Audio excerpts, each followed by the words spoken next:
Doggy में ईंटों के डंप पर हुआ विवाद। पूर्व प्रधान और पत्रकार के बीच बुधवार को हुई थी नोकझोंक। उपमंडल बंगाना के डोगी में ईंटों के डंप पर हुआ था विवाद। शुक्रवार को मिली जानकारी के अनुसार बुधवार को आबकारी विभाग के अधिकारियों के साथ आए पत्रकार और पूर्व प्रधान के बीच हुई तनातनी। दोनों पक्षों ने पुलिस को सौंपा शिकायत पत्र। दोनों पक्षों ने रखा अपना पक्ष सामने। डोगी के पूर्व प्रधान कुलदीप कुमार ने क्या कहा, आप भी सुनिए। मैं सभी पत्रकारों का सम्मान करता हूं। मैं जिला के सभी पत्रकारों को जानता हूं और अपने इलेक्ट्रॉनिक मीडिया वाले भी हैं, मैं उनका भी सम्मान करता हूं। ये जो मामला हुआ था, उन्होंने आते ही अपने आप को एक अधिकारी बताया। जब मैंने उनसे पूछा कि आप अपनी पहचान बताओ, तो वो कोई पहचान नहीं बता पाए। और जब फिर मैंने उनसे 2-3 बार पूछा कि आप कौन से अधिकारी हैं, कौन से डिपार्टमेंट से हैं, वो सही कोई भी जवाब नहीं दे पाए। और जब मेरे से बार बार पूछने से उन्होंने फिर भी कुछ नहीं बताया, तो उन्होंने मेरे को बोला कि ये जो है, मैं हर चीज़ आपकी वायरल कर दूंगा। मैं क्या, आप क्यों करेंगे वायरल? ये बोला आप ये अवैध काम कर रहे हैं। मैं क्या, मैं अवैध काम नहीं करता हूँ, मैं अपने काम के लिए ये सामान रखा है, तो मैं अपने काम पे ही यूज़ करता हूँ इसको। और इतने में वो मान नहीं रहा था, वो मेरी गाड़ी गलोच पे उतारू हो गया। जब गाड़ी गलोच पे उतारू हुआ तो मुझे भी गुस्सा आया कि भाई साहब, आप गाड़ी मत निकालो, आपका जितना काम है उतना काम करो। आप पत्रकार हैं, पत्रकार की हैसियत से ही काम करो। अवैध है ये काम? ये काम अवैध नहीं है। मैं गवर्नमेंट कॉन्ट्रैक्टर हूँ। मेरे 2-3 जगह काम चले हुए हैं। वहाँ जो मेरी साइडें हैं, वहाँ पे जगह कम है, इसलिए मैं अपना ट्रक मंगाता हूँ, अंडरलोड मंगाता हूँ और अपने नाम पे बिल मंगाता हूँ। पक्के बिल पे माल आता है। यहाँ से जब भी वहाँ साइड पे जरूरत पड़ती है तो मैं वहाँ ट्राली से इस माल को शिफ्ट करता हूँ। तो अब इस घटना पे आप क्या कहेंगे? जो हो गई है उस पे न्याय के लिए कहीं बात करेंगे? हाँ, मुझे इस घटना जो मेरे साथ ये गलत व्यवहार हुआ है, मैं जरूर मांग करता हूँ कि मुझे न्याय मिले। जब ये घटना घटी उस टाइम उसने फिर मुझे यही बोला कि या तो मुझे आप 10,000 रुपया दे दो, नहीं तो ये वीडियो वायरल होना है और आपकी गाड़ी भी मैं बाउंड कर लूँगा। और ये घटना जो थी उस समय तकरीबन दोपहर के 12:30 बजे थे। उस टाइम कोई ये वीडियो वायरल नहीं हुआ। ये वीडियो तकरीबन रात को 9 बजे जाकर के वायरल हुआ। और जो घटना घटी है उसको काट पीट किया गया है। जो एक्चुअली बातें हुई हैं वो इसमें से काट दी गई हैं। वो रूप इसलिए कि वो जब बार बार पैसे की डिमांड रख रहा था, उसने मेरे साथ कम से कम भी 1.5 घंटा बोला मुझे पैसे दे दो, नहीं तो मैं ये वायरल करना ही करना है। इसलिए मुझे गुस्सा बार बार आ रहा था। मैंने इसके बारे में थाना बंगाना में एक शिकायत पत्र दिया हुआ है इनके खिलाफ। तो अभी देखते हैं उस पर क्या कार्रवाई होती है। उसमें यही है कि इन्होंने बार बार बस बोला कि 10,000 रुपया दे दो हमें, हम यहाँ से चले जाएंगे। ये 2.5 घंटे तक नहीं यहाँ से गए।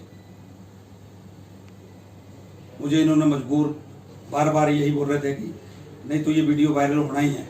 मैं क्या, आप वीडियो वायरल कर दो, मैं जो कर सकता हूँ मैं वो करूँगा फिर आपके खिलाफ। अपना पक्ष रखते हुए पत्रकार ने कहा, काफी लंबे समय से इस तरह की घटनाएं आती हैं। बहुत सारे चैनल्स द्वारा पहले भी इस तरह की बातें उठी हैं कि ऊना से बंगाना के बीच में अवैध रूप से ईंटों का कारोबार किया जाता है। अवैध रूप से कारोबार हम इसलिए बोलते हैं क्योंकि इसको लाने का एक तरीका है। हिमाचल में अगर पंजाब से कोई भी ईंट लाई जाती है तो उसके लिए जरूरी है कि वो एंड यूजर तक ही जाए। अब एंड यूजर तक जो भी चीज जाती है वो सीधी एंड यूजर के घर पे उतरनी चाहिए। तो ऐसे में बहुत लंबे समय से इस पे चर्चा चल रही थी, तो हमने रैंडमली इस पे बात की। जो डिप्टी कमिश्नर हैं शाहदेव कटोच जी ऊना में एक्साइज के, उनसे हमने बात की। तो उन्होंने मुझे कहा कि आप ऑफिस आ जाइए और ऑफिस में बैठकर इस पे एक बात करते हैं। तो मैंने कहा ठीक है सर, मैं ऑफिस आ जाता हूँ। जब हम उनके ऑफिस गए तो उनसे हमारी बात हुई, चर्चा हुई। तो उन्होंने सारी बात समझने के बाद में उन्होंने कहा कि आप के साथ मैं 2 ऑफिसर्स भेजता हूँ और आप ऐसे जो भी डंप इस तरह का काम कर रहे हैं उनके साथ आप एक बार रेंडमली चेक करा दीजिए क्या क्या चैलेंजेस आ रहे हैं, ताकि हमें भी पता लगे। इस तरह से हमारे साथ 2 इंस्पेक्टर जो है, इंस्पेक्टर दिनेश और इंस्पेक्टर विजय, हम अपनी गाड़ी में और वो अपनी गाड़ी में चले। तो सबसे पहले हम आए पठानिया ट्रेडिंग ब्रिक्स है बरनो के पास में, वहां पर वो गाड़ी अनलोड हो रही थी। तो वहां पर जब वो जो एक्साइज ऑफिसर्स थे उन्होंने जब चेक किया तो वहां पर जो गाड़ी थी वो उसके 2 बिल बने हुए थे, और वो एक ही गाड़ी के एक ही दिन के 2 बिल बने हुए थे। और जब उन्होंने देखा तो इसके अंदर उनको लगी कि हाँ ये गड़बड़ है कोई, और उन्होंने ये देखा कि वो गाड़ी एक अम्ब की थी और एक कांगड़ा की जो अनलोड होनी चाहिए थी, जबकि वो वहां हो रही थी। तो उन्होंने मालिक को कॉल किया, तो मालिक वहां थे नहीं, तो उनका लड़का था, तो उन्होंने अपनी सारी बात बताई और उन्होंने उसका मेमो बनाकर एक उनको ऑफिस में बुला लिया कि आप अगले दिन ऑफिस आइए। इसके साथ हम अगले एक और डंप पे गए, जो एक वडेरा जो है, जोगी बंगा जो है, उससे पहले एक पेट्रोल पंप के साथ में डंप था जहां पर गाड़ी खड़ी हुई थी। तो वहां पर जाकर भी उसको गाड़ी को चेक किया गया, तो वहां पर देखा गया कि गाड़ी के जो बिल आए हुए हैं वो उसी नाम से आए हुए हैं जिस आदमी का वो डंप था, और उसने कोई परमिशन भी दिखाई और डेफिनेटली वो चीजें कुछ ठीक थी। इसके बाद हम आए इस अगले डंप पे जहां पर ये जमासनी माता का मंदिर है, वहां पर एक गाड़ी अनलोड हो रही थी, और वो जो अनलोड गाड़ी हो रही थी वो गाड़ी उन्होंने रोड पे निकाल के रख दी थी, क्योंकि उनको शायद ये पता लग गया होगा कि एक्साइज वाले आ रहे हैं, तो उन्होंने आधी गाड़ी उठा के आगे कर दी। तो वहां ड्राइवर नहीं मिला, तो फिर वापस अगली वाले डंप पे आ गए, और वहां पर वो गाड़ी अनलोड हो रही थी और वो डोगी में था। तो डोगी में जब वो डंप पे हम गए तो वहां पर जाकर एक गाड़ी लगी हुई थी, अनलोड कर रहे थे टिप्पर में। तो उस टिप्पर को जब वहां पर देखा गया और मालिक को बुलाया गया, तो जो मालिक आए वो आए तो उन्होंने बताया कि वो प्रधान है कोई, उनको उस प्रधान जी ने जब उन्होंने सवाल पूछा कि जी आपका बिल कहाँ है, पहले उन्होंने पूछा, ऐसे बात चलने लगी कि उन्होंने बिल कहा, तो वो लगे जी मैं ठेकेदार हूँ। तो फिर उन्होंने पूछा, तो मैंने भी ये कहा कि सर आप बिल दिखा दीजिए, अगली बात बाद में कर लेंगे।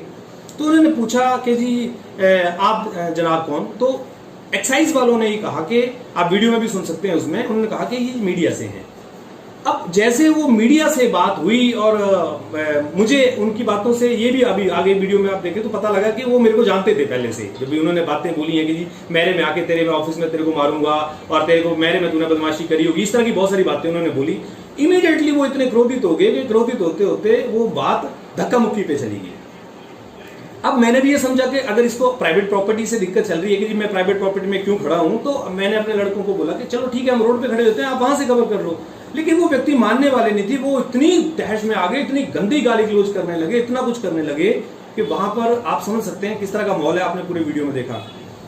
तो मुझे लगा कि अगर मैं जिस तरह की वो हरकत या जिस तरह का वो कोशिश कर रहे हैं, अगर सेम मैं भी दोहरा दूं या मान लो मैं भी वो करना लूं, तो उनमें और मेरे में कोई फर्क नहीं।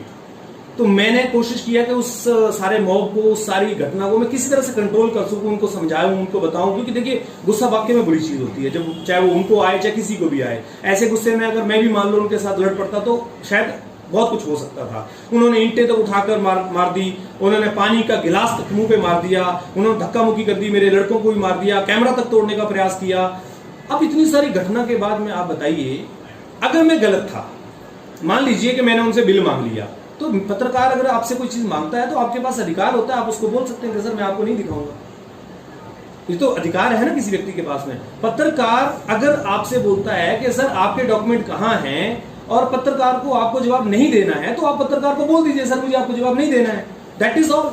बट आप इस तरह की हरकतें करेंगे, इस तरह की चीजें करेंगे, तो मुझे लगता है कि समाज के लिए एक गलत मैसेज चला जाता है। और पत्रकार कोई किसी का गुलाम नहीं है सर, पत्रकार को सरकार सैलरी नहीं देती है। अगर पत्रकार आज समाज के लिए कहीं कोई आवाज उठा रहा है, भ्रष्टाचार के खिलाफ अगर आज आवाज उठा रहा है, तो उसको तो सम्मान मिलना चाहिए। पत्रकार के साथ में अगर इस तरह का व्यवहार किया जाएगा तो फिर आम आदमी के साथ वो लोग क्या करते होंगे। तो ये पूरी घटना जो है वहां पर हुई, और इस घटना को लेकर जो है फिर हमने एसपी साहब को अपना जाकर वर्जन रखा, अपनी बात रखी, अपनी कंप्लेंट दी, डीसी साहब को अपनी कंप्लेंट दी, साथ में जो फुटेज पूरे जो हुई वहां की घटना वो पूरी। और बड़ी हैरानी की बात है सर, वहां से एक्साइज वाले भाग गए, जबकि ऑफिसर्स की ड्यूटी बनती थी कि वो वहां पर रुकते, पुलिस को बुलाते, उस लॉ एंड ऑर्डर को मेंटेन करवाते। तो हमारे ऑफिसर्स का इस तरह का रवैया कैसे पत्रकारों को सुरक्षा दिला सकता है? और आखिर पत्रकार की परिवार है, पत्रकार भी कहीं ना कहीं समाज का हिस्सा है। अगर पत्रकार इस तरह की चीजों में घिर जाएगा और अधिकारी छोड़ के भाग जाएंगे, तो फिर तो पत्रकारिता का कौम ही खत्म हो जाएगा, कोई पत्रकार बनेगा ही नहीं। लेकर लगता है मैं आपको पूर्ण रूप से इसका सवाल का जवाब दे सकता हूं। आप जो सवाल आपको लगता है कि नेगेटिव से नेगेटिव रमेश शर्मा से पूछ सकते हैं, आप वो पूछिए। सर उन्होंने जैसे वीडियो में हमने देखा तो उन्होंने कहा कि यहाँ पे जो है ये सारा लीगल काम हो रहा है जी। तो जब आपने वहाँ पे आप गए और अधिकारी भी वहाँ पे गए थे जी। तो क्या वहाँ पे अधिकारियों ने कोई चालान काटा अगर वहाँ पे इलीगल भाग गए अधिकारी तो, जी, और अगर वो लीगल थे तो वो बिल प्रोड्यूस कर देते अधिकारियों को। और मेरी बात जो डीएफसी के हेड हैं मिस्टर विजय हेमलाल जी, उनका मेरे पास वर्जन है, ऑफिशियल वर्जन है, एंड दे टोल्ड मी कि ये हमने इनको पहले भी नोटिस दिया हुआ कि just shut down this kind of activities, these are illegal because they don't have any license to sell the bricks at particular area. So if they don't have the any license to sell the bricks, then how can be legal this incident? Legal का मतलब क्या है? सरकार ने पैमाने बनाए हुए हैं, उनके पास लाइसेंस है तो दिखा दें वो। अगर उनके पास उसका जो गाड़ियां मंगवाई हैं, अगर उस पर्टिकुलर गाड़ी का लाइसेंस है उस डेट का उनके नाम पे बिल है और लाइसेंस के साथ तो दिखा दें वो। और दूसरा, मैंने अभी एक वीडियो देखा, उन्होंने किसी चैनल पे अपना स्पष्टीकरण दिया है कि मैंने पत्रकार से जब वो आए तो उन्होंने कहा कि रमेश शर्मा ने अपने को आपको अधिकारी बताया। सर पूरा वीडियो इंसिडेंट रिकॉर्डेड है, एक जब हम गए और वहां से आए उसका पूरे का पूरा वीडियो इंसिडेंट रिकॉर्डेड है। सर उनका कहना है कि उन्होंने मतलब आपने जो है वो वीडियो एडिट किया है और जो मतलब उन्होंने मतलब आपने जो उनको गाली गलौज की जी। वो आपने एडिट किया। सर इस देश उनका में कहना संविधान फॉरेंसिक लैब भी है, कुछ है, वहां जाकर चेक करा ले वीडियो को। अगर वीडियो गलत निकल जाएगा तो सर 50 करोड़ रुपए का मानहानि का दावा ठोक दे मेरे पे, मैं देने के लिए तैयार हूं सर, नहीं तो वो तैयार हो जाए देने के लिए। बोलो है जब दम तो करो चैलेंज। सर उसमें उन्होंने भी कहा था कि 10,000 रुपये की डिमांड आपने की है। हाँ सर, तो खिशानी बिल्ली खंबा लोचे, पत्रकार के लिए साले को बदनाम करने का एक ही तो रास्ता लोगों के पास, और क्या है सर? 10,000 रुपये उनसे मांगने का कोई प्रूफ तो होगा उनके पास, कोई इंसिडेंट हुआ होगा, उनसे मैं मिला होगा, कोई कॉल आया होगा, कुछ तो होगा। I don't know that particular person who is, मुझे तो पता ही नहीं। इसके ऊपर क्या कहेंगे? आपकी 10,000 देखिए सर, तो शायद वीडियो में आपको 500 रुपए देने की बात कर रहे हैं सर। वो देने के लिए तो मुझे 2 करोड़ दे दे। मैं अगर किसी आदमी से पैसा मांगूंगा तो सर उसके से मिलूंगा, फोन करूंगा, किसी व्यक्ति के माध्यम कुछ तो करूंगा। मैं तो उस व्यक्ति को मिला पहली बार जिंदगी में, मेरे फोन की कॉल डिटेल निकाल लीजिए, उसके फोन की कॉल डिटेल निकाल लीजिए, दोनों को आपस में कभी चेक कर लीजिए क्या एक पॉइंट पे कभी आए हैं, और अगर आए भी हैं तो कितनी देर रहे हैं, चेक कर लो आप। अरे सर ये जमाना हाईटेक है, अमेरिका की तरह इंडिया तरक्की कर रहा है, उसके बोलने से नहीं होता है सर। तो पत्रकार की गरिमा इसमें जो है नष्ट होती है, जैसे कि 10,000 की डिमांड बोली है उसमें, तो इसके ऊपर क्या कार्रवाई की जाएगी आपकी तरफ से? नहीं सर, मुझे ऑफिशियल बोलेंगे तो मैं बोलूंगा, मेरे पास ऑफिशियल वर्जन आए, देन आई विल डू। मेरे जो अपना लीगल मैटर्स हैं उनको मैं देखूंगा। आप पहले मेरे को तो आप बोल रहे हैं ना, जी जी, आई डोंट नो उन्होंने बोला कि नहीं बोला, how can I justified it कि उन्होंने बोला है। Let me come the version, उनका वर्जन आने दो, स्टेटमेंट मेरे सामने आने दो, मेरी लीगल टीम देखेगी सर क्या करना है। फिर 10,000 अगर मांगा होगा, 10 लाख मांगा होगा, 10 करोड़ मांगा होगा, मेरा लीगल टीम देखेगी। जीवन उत्साह न्यूज सर कोई खिलौना नहीं है कि आप उठाओ, खेलो और छोड़ दो। इट इज द ऑर्गेनाइजेशन, ये अपने सिद्धांतों पे चलती है, अपने सिस्टम पे काम करती है, किसी के दबाव में और किसी के कहने से काम नहीं करते हैं। क्या उद्देश्य है आपके इस जीवन उत्साह? देखिए सर, सबसे बड़ा उद्देश्य पत्रकारिता का एक ही है, एक आम आदमी, गरीब आदमी का नुकसान कहां से होता है? जब कहीं ना कहीं भ्रष्टाचार बढ़ता है। इस देश में भ्रष्टाचार को मिटाने के लिए मैं अकेला नहीं हूं, मेरे साथ जो लोग हैं, मेरे साथ जो टीम है, मेरे साथ जो जनता है, जो मेरे फॉलोअर्स हैं, जो जीवन उत्साह न्यूज को पसंद करते हैं, वर्ल्ड वाइड पसंद करते हैं, मैं उनकी उम्मीदों को नहीं तोड़ सकता सर। अगर उनको विश्वास है कि उनके गांव में अगर पानी नहीं आ रहा है और रमेश शर्मा को फोन करते हैं कि सर हमारे घर में पानी नहीं आ रहा है, तो पानी वालों को बाद में फोन करते हैं, रमेश शर्मा को पहले फोन करते हैं। ये मेरा प्राउड है सर, मेरे लिए गर्व की बात है, और मैं सौभाग्यशाली समझता हूं। अगर उनके लिए मर भी जाऊंगा ना सर तो टेंशन नहीं है, डर नहीं है सर। मैंने अपने बच्चों को बोल दिया पहले ही। क्या बोल रहा है बच्चे बोल कि भाई साहब, अगर कोई व्यक्ति मेरे को किसी तरह से चैलेंज करता है, थ्रेटन करता है, तो आपको ये सोचने की जरूरत नहीं है कि रमेश शर्मा को अपना काम छोड़ने की जरूरत है। रमेश शर्मा अपने काम को जीवन उत्साह के एथिक्स पे करता है और एथिक्स पे ही करेगा।